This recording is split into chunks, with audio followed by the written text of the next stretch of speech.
కూల్చివేతల విషయంలో హైడ్రా పనితీరు ఒకవైపే ఉందని అభిప్రాయం వ్యక్తమవుతోంది. కూల్చివేతల్లో పారదర్శకత లేదని విమర్శలు వినిపిస్తున్నాయి. హైడ్రా పరిధి దాటి కూల్చివేతలకు పాల్పడుతుందనే ఆరోపణలు వస్తున్నాయి. కాంగ్రెస్ నేతల అక్రమ నిర్మాణాలపై హైడ్రా ఎందుకు చర్యలు చేపట్టడం లేదని ప్రశ్నిస్తున్నారు. ప్రతిపక్ష నేతలు ఇతరుల నిర్మాణాలపై మాత్రమే దృష్టి సారించడాన్ని జనం తప్పుబడుతున్నారు.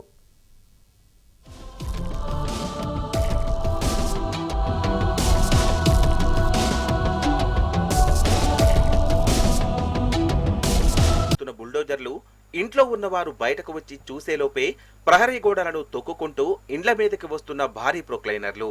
నగర శివార్లలో ఇవే భీతావహ దృశ్యాలు ఆ ప్రాంత నివాసాలలో భయోత్పాతాన్ని సృష్టిస్తున్నాయి. తెలంగాణలో కాంగ్రెస్ ప్రభుత్వ దమనకాండ ఉత్తరప్రదేశ్లో రాజ్యమేలుతున్న బుల్డోజర్ల సంస్కృతిని గుర్తుకు తెస్తున్నదని నగరవాసులంటున్నారు. ఉత్తరప్రదేశ్ ప్రభుత్వం బాటలోనే తెలంగాణ ప్రభుత్వం కూడా నడుస్తోందని అభిప్రాయపడుతున్నారు.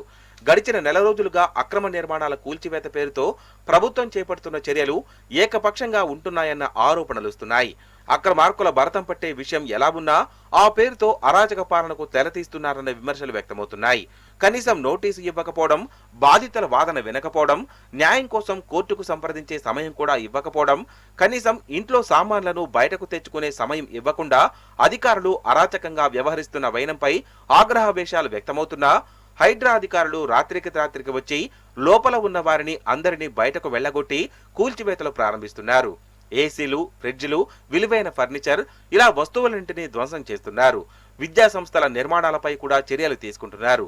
విద్యా సంవత్సరం మధ్యలో ఉద్దేశపూర్వకంగా తరగతి గదులను కూల్చే ప్రయత్నం చేస్తున్నారన్న ఆరోపణలు వస్తున్నాయి.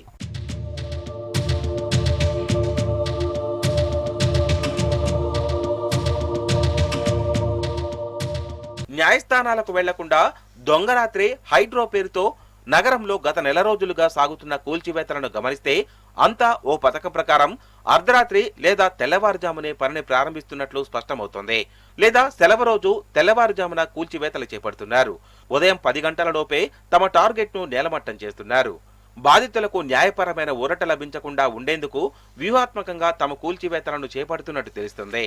ఒకవేళ నోటీసులు ఇచ్చి పని దినాల్లో, పని వేళల్లో నిర్మాణాలను కూల్చేందుకు వెళ్తే యజమానులు అలర్ట్ గా ఉంటారని, వారు అప్పటికప్పుడు తమ బాధను న్యాయస్థానానికి చెప్పుకునే అవకాశం లభిస్తుందని, ఉన్నతాధికారులతో లేదా ఇతరులతో ఫోన్లు చేయించి తమ పనిని అడ్డుకుంటారని, ఆ అవకాశం ఇవ్వకుండా ఉండేందుకే అర్ధరాత్రి లేదా తెల్లవారుజామున సెలవు దినాల్లో కూల్చివేతలు చేపడుతున్నట్లు చెప్పుకుంటున్నారు.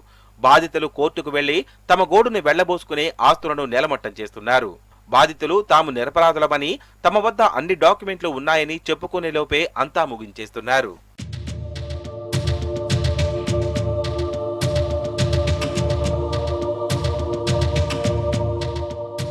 హైడ్రా చేస్తున్న నిర్మాణాల కూల్చివేతలో మరో ప్రధానమైన అంశం అధికారులు ఫోన్లు స్విచ్ ఆఫ్ చేసుకోవడం. ఏ నెంబర్లో అందుబాటులో ఉన్నారో ఎవ్వరికీ చెప్పకపోవడం. కమిషనర్ బదులు అధికారులందరూ ఫోన్లు బంద్ చేసుకుంటున్నారు. కూల్చాల్సిన నిర్మాణాల వివరాలను ఇచ్చి కింది స్థాయి సిబ్బందిని మాత్రమే పంపిస్తున్నారు. ఒకవేళ అధికారుల ఫోన్లు అందుబాటులో ఉన్నా ఎవరి ఫోన్లు ఎత్తడం లేదన్న ఆరోపణలున్నాయి. చట్టాలు చేసే వారికి, చట్టాలు ఉల్లంఘించే వారికి తేడా ఉండాలని ప్రియాంక గాంధీ పేర్కొన్నారు.